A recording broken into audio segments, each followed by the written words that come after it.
So the next little topic I want to cover is this key skills category. So there's a few key skills needed for using the WVWRAM, and one of them is knowing a little bit more about the National Wetland Inventory. And there is a handout full of pictures in your handouts from this morning that Kylie put together for us.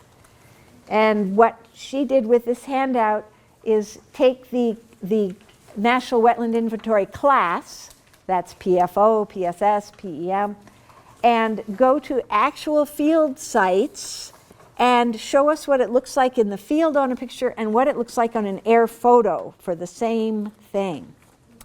And so if you look at the first page, that's our palustrine forested wetland, and this is the definition of a palustrine forested wetland. And I would like to just highlight the fact that our wetland delineators in general have not been conversant with the definitions that they're actually applying, the PFO, PEM. Most people among our user groups, as we've been training, we found they don't actually know what that definition is. And these terms are not defined in the core manual because they are National Wetland Inventory terms, and those are the definitions we use. So this may sound very slightly different from what you're accustomed to, but the definition of a palustrine forested wetland is that it has at least 30% cover of trees that are 6 meters tall or taller, 20 feet tall or taller. And that 30% cover, that is the key threshold for all of the NWI codes. So the palustrine forested, again, check out the fact that on the air photos you can usually see lines. That's usually an indicator of single-stemmed organisms that are big and make shadows like trees. Then the next page is the palustrine scrub shrub, and note again, it's the 30% threshold, 30% of woody vegetation. That could be a combination of trees and shrubs. You could have 15% shrubs, 15% trees, you've got a PSS, a palustrine scrub shrub. And again, how it looks in the field, how it looks in air photos. As you're looking at air photos and checking whether the type is actually what they've said it is, this is a very nice little guide to help you. The palustrine emergent, again, 30%. That could be 10% grass, 10% shrubs, and 10% trees. That's a PEM, at least 30% of herbaceous or bigger. So when you're looking to see what type you're in, if you're out in a wetland and wondering what it is, you always start with forested. Is it a forested wetland? If it doesn't have 30% trees over 6 meters tall, you immediately go and ask, is it a scrub shrub?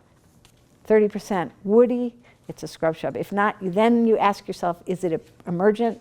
If it still doesn't make the cut, then you go to the next one, which is on the next page, which is aquatic bed, the PAB, which came up on that Fisher Spring Run site. There was a PAB, and those would be ponds with floating vegetation.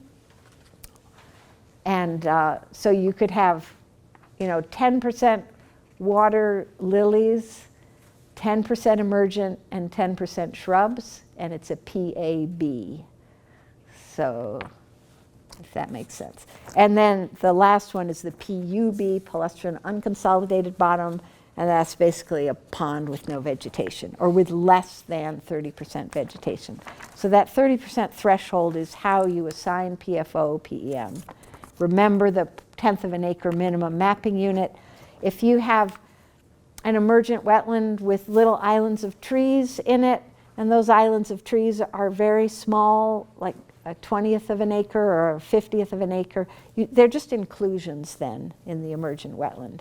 You don't have to separately map them. As long as they're less than 30%, you still call it emergent, and those shrubby or treed islands are just inclusions. So that is how the National Wetland Inventory works. In West Virginia, the National Wetland Inventory has mapped only 66,000 acres of wetland. We probably have about 100,000 acres because it hasn't mapped them all.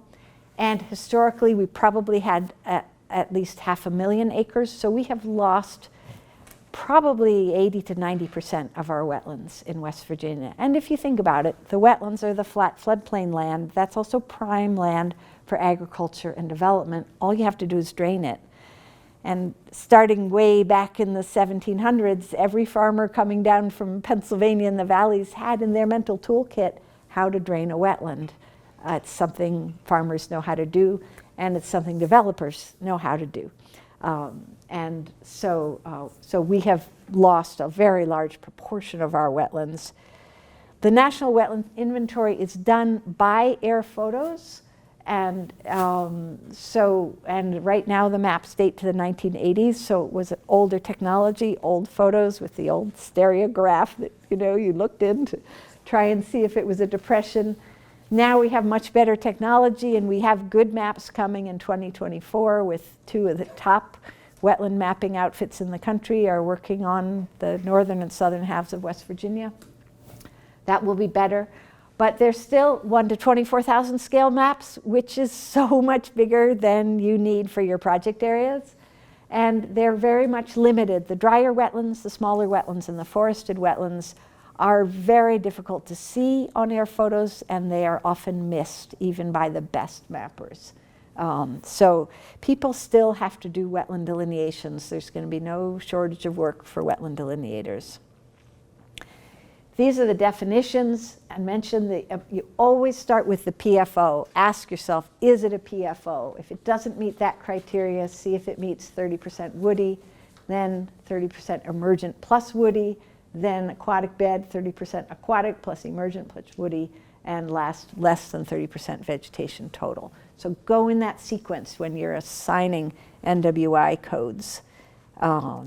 And then we talked a little bit about the subclass, the water regime, special modifiers, water chemistry, and soils.